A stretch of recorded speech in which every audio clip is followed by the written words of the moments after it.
Hey guys, welcome to the channel and thank you for tuning in and welcome to the sound review. This time we've got the 7th studio album by Chicago-based punk rock band The Lawrence Arms. This one is entitled Skeleton Coast. I had never heard of these guys before. This is my first time hearing them. It's my understanding that Brendan Kelly and Chris McCaulkin, am I saying his last name right now? I'm so sorry, are the two main vocalists. They trade vocal duties back and forth.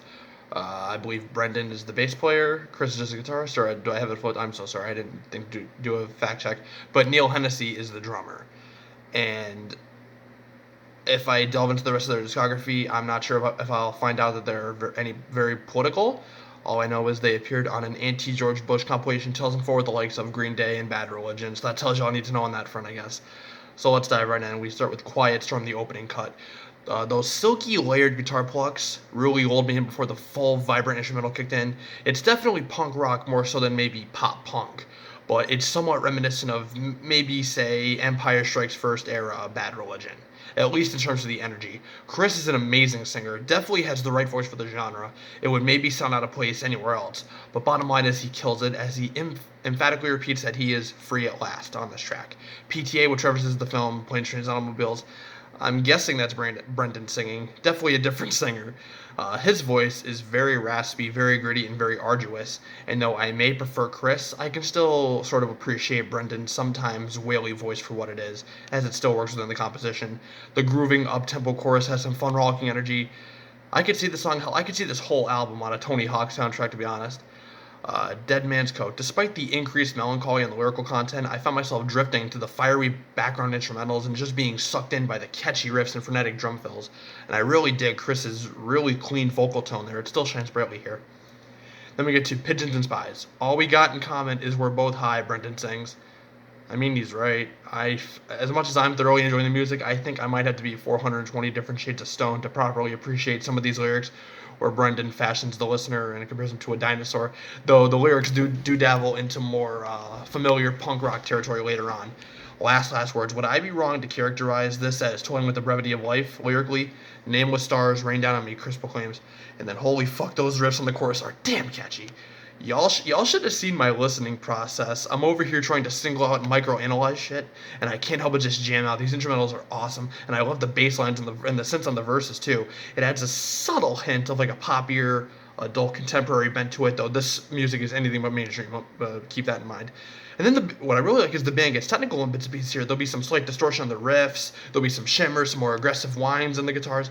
This track in particular is very well rounded in showcasing the band's technical abilities as instrumentalists.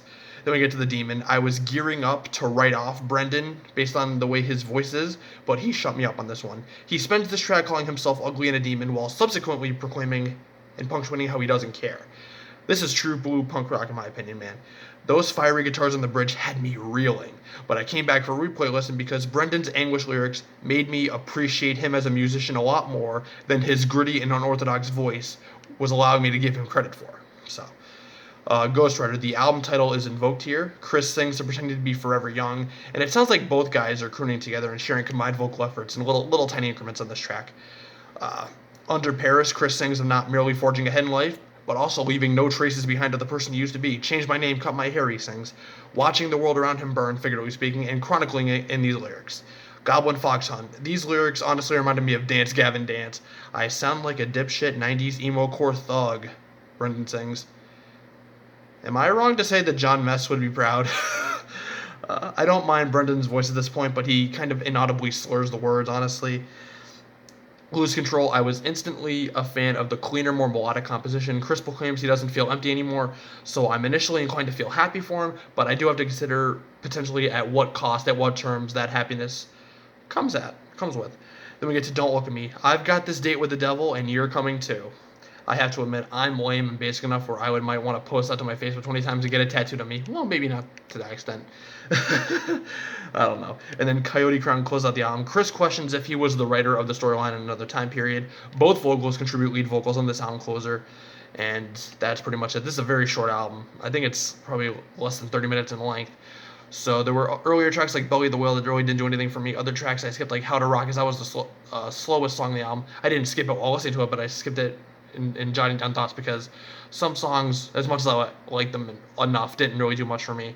Um, Brendan can sometimes hit slightly higher octaves with his voice, but overall it's very gritty, very inaudible sometimes, and I just prefer Chris. Chris has a stronger, more superior voice, and I don't want to knock Chris because he honestly might be a way better singer than my bitch ass, but I feel like this would be a lot more seminal punk rock. You know, it is seminal punk rock with Chris, but I feel like it would be a little bit more cleaner. Not that that's a bad thing. Who the fuck am I? But I don't know. I might personally prefer it with just Chris, but that's just my opinion. I very much appreciate these guys for what they are, and Neil's drumming is great all throughout. It's very frenetic and very enjoyable and very catchy. But Chris just outclasses Brendan vocally, but that's okay. I'm definitely gonna check out more of these guys. I'm giving this one a 4 out of 5. So again, you have to consider this is my first time ever hearing of these guys or hearing their music, so please bear with me. But that's all I have to say. If you enjoyed this review, smash the like button, leave a comment, subscribe, hit the bell to get notified next time I upload. Thank you for watching, take care of yourself, and until next time, take it easy.